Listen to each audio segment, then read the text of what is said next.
Chapter का नाम है भाई, हाँ नया चैप्टर है आपका, दो चरों के रैखिक समीकरण।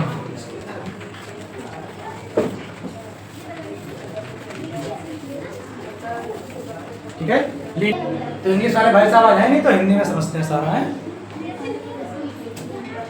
सबसे पहले हम देखते हैं, पहले इस चैप्टर के मीन को समझते हैं, एक एक चीज को तोड़ते हैं। सबसे पहला वर्ड मेरा क्या यूज किया मैंने, दो चर।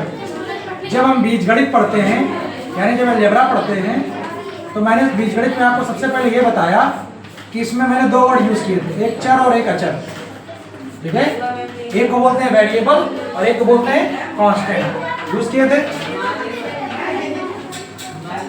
अरे क्लास थर्ड फोर्थ फिफ्थ थोड़ी शांति रखो भाई।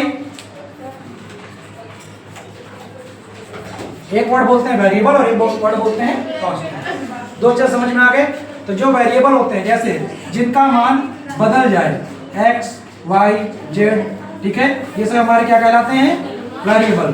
कांस्टेंट क्या होते हैं, जैसे कोई नंबर 2, 4, 6 जिनका मान बदलता नहीं है। ठीक है, वेरिएबल का मतलब है चर जो बदल जाए, x का मान आप 5 मानो, मैं x का मान 6 मानो। ठीक है, इक्वेशन के साथ में। ठीक है, अब एक वर्ड आया रैखिक, इसको कहते हैं लीनियर।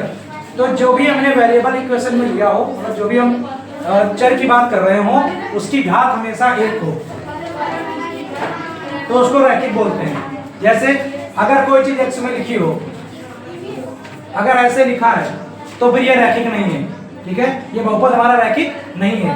अगर मैंने ऐसे लिख दिया तब ये हमारा क्या है, बहुपद, ये रैखिक है। x पे पावर 1 है, मैंने y स्क्वायर प्लस 2y लिख दिया तो यहाँ तो y पे 1 पावर है लेकिन यहाँ 2 है, तो ये मेरा बहुपद जो है वो रैखिक नहीं है। लेकिन अगर मैं लिख दूंगा y प्लस 3, ये कैसा है, ये बहुपद तो सारे हैं, ये एक रैखिक बहुपद है। तो रैखिक का मतलब हो गया जिसकी घात क्या है, 1 है। अब बात आती है समीकरण। तो समीकरण का मतलब होता है जो बहुपद हो हमारे वो बराबर चिन्ह के साथ में चर और अचर, चर और अचर मतलब ये x, y, z और नंबर, ये जो है एक बराबर के चिन्ह के साथ अलग हो जाए, जिसमें भी ये बराबर का चिन्ह लगाओ। अभी तो मेरे बहुपद थे लेकिन अब मैं मान लो इसमें ये लगा दूं x square plus 1 equal to 3, या मैं यहाँ लिख दूं x प्लस 1 इक्वल टू 5, या मैं यहाँ लिख दूं y square plus 2y equal to 7। तो ये सब मेरे क्या हो गए, समीकरण। बट इन समीकरणों में बताइए कौन सा समीकरण जो है रैखिक है। क्या पहला रैखिक है, नहीं है। घात कितनी दिख रही है, 2। क्या दूसरा रैखिक है, बिल्कुल है, क्योंकि ये रैखिक बहुपद था तो रैखिक समीकरण भी है। क्या तीसरा रैखिक है, नहीं है। तो हमें कौन सा पढ़ना है, अच्छा इसमें वेरिएबल कितने हैं, 1। मान लो मैं कोई ऐसा लिख देता हूँ, बताना मुझे क्या ये रैखिक समीकरण है। x की घात कितनी है, 1, y की घात कितनी है, 1। भाई जहाँ कुछ नहीं होता वहाँ 1 होता है, इसका मतलब ये मेरा रैखिक समीकरण है। कितने चर में है, 2 चर में। ये वाला कितने चर में था, 1 चर में। तो ये तो पहले चैप्टर का मतलब समझा आपने कि जो मुझे इस चैप्टर में पढ़ना है वो क्या पढ़ना है, मेरे पास 2 चर होंगे, 2 चर, ठीक है, रैखिक होंगे। रैखिक मतलब पावर कितनी कितनी होगी, 1 1। समीकरण पढ़ना है, समीकरण की पहचान क्या बताई, बीच में क्या होता है, बराबर। बस इतनी चीज पहले जानो, इससे आप चैप्टर पे काम कर पाओ कि 2 चरों का रैखिक समीकरण का मतलब है 2 चर होंगे, x y हो सकते हैं, y z हो सकते हैं, a b हो सकते हैं, कोई भी हो सकते हैं। पहली चीज 2 चर होंगे। रैखिक का मतलब क्या बताया, नहीं भाई, रैखिक का मतलब घात कितनी होगी, और समीकरण का मतलब क्या बताया, बराबर में हो। बस ठीक है, इतनी बात क्लियर हो गई। अब आ जाते हैं हम लोग क्वेश्चंस पे। क्लियर हो गई, पहचान लोगे कि वो 2 चरों का रैखिक समीकरण है कि नहीं है। ठीक है,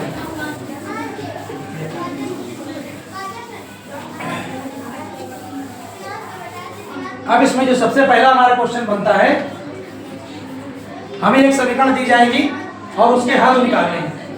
हल निकालने से पहले भी एक काम करते हैं, जैसे पहला प्रश्न पे आते हैं। एग्जांपल पे दिया है x बराबर 2, y बराबर 1, x इक्वल टू 2 और y इक्वल टू 1। ठीक है, मुझे कुछ समीकरण दिए हैं, लिख लेता हूँ जल्दी जल्दी। 2x plus 5y 2x minus 3y plus 7। 2x + 3y।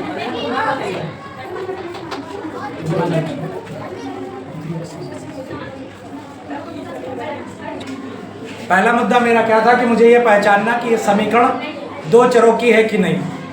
ये बताओ सारी समीकरण है कि नहीं। पहली चीज ये 4 के 4 दिए हैं, ये समीकरण है कि नहीं है। समीकरण की पहचान क्या बताई थी। उसमें बराबर भी हो, समूह बराबर, सिर्फ बराबर लगाओ समीकरण होती थी। दो चर में है कि नहीं, देखो सारी सब लोग क्या बोलेंगे? रैखिक है कि नहीं। सबकी घात क्या है, 1 है। तो सबसे पहली बात इन समीकरण के हल निकालने होते हैं।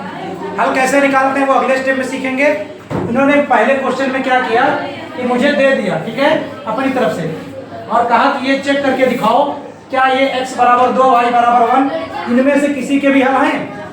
हल का होने का ये मतलब होता है कि x और y के वो मान जो समीकरण को संतुष्ट करें वो उसके हल हैं। जैसे आप मेरे पास कोई समस्या लेकर आए, बाहर कौन टहल रहा है। जैसे आप मेरे पास कोई समस्या लेकर आए और अगर मेरी बात बताने पर आप संतुष्ट हो गए तभी तो कहोगे कि मेरी समस्या का हल मिल गया। समस्या का हल मिल गया।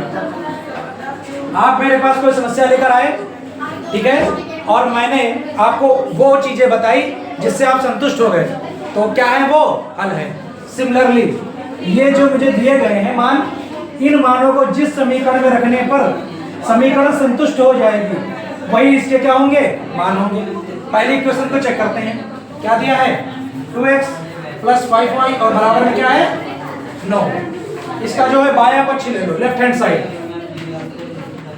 क्या है left hand side, 2x + 5y।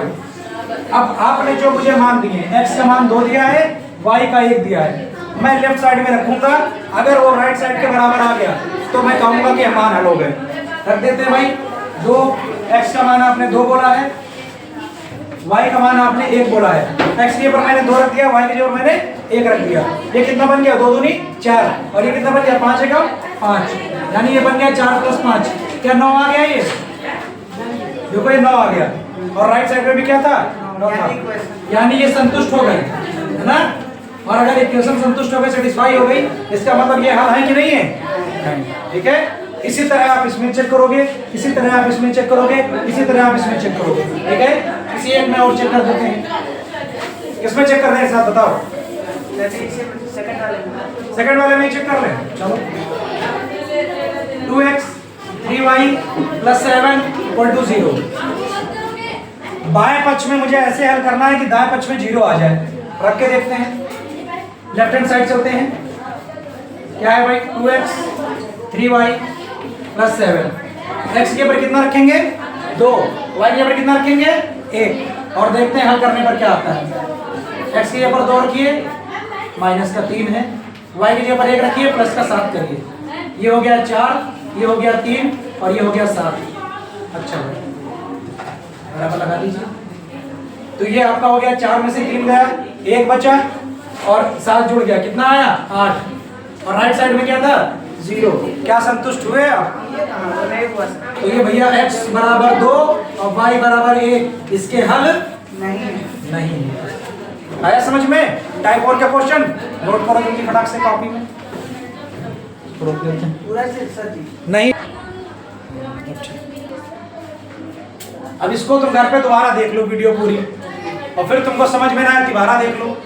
ये लो क्रॉस करो, किसी को पीछे करने के लिए देखो पीछे ना करो। लेकिन देखो मेरे टीचर ने बहुत अच्छी बात मुझसे कही थी जब मैं हरियाणा में था कि मित्रता में स्वार्थ न रखो, लेकिन छात्र को हमेशा स्वार्थी होना चाहिए, ठीक है। तुम्हारे अगर तुम अपने कॉम्पिटिटर को स्वार्थ नहीं कर रहे हो, उससे जल नहीं रहे हो पढ़ाई में, तो तुम तेज नहीं हो पाओगे। तुमको हमेशा उसको पढ़ाई में बीट करना है। दोस्ती में जो आगे दे दो, लेकिन पढ़ाई में हमेशा कंपटीशन रखो, तभी तेज हो पाओगे। कि हम कोचिंग नहीं जा रहे हैं, आप ये क्यों सोच रहे हो, लेकिन देखो मेहनत लगेगी, ये बहुत अच्छी बात है। ये भी एक क्या है, काम है। पढ़ाई ये क्या है, काम है। और जैसे तुम कोई काम करने जाओ तो ईमानदारी से काम ना करो, तो क्या तुमको पैसे ईमानदारी के मिलेंगे? एक दिन मिल जाएंगे, 2 दिन मिल जाएंगे, तीसरे दिन मालिक जान जाएगा और कहेगा चलो पैसे नहीं देंगे। वैसे ही पढ़ाई क्या है, ईमानदारी मांगती है, बहुत बड़ा काम है ये।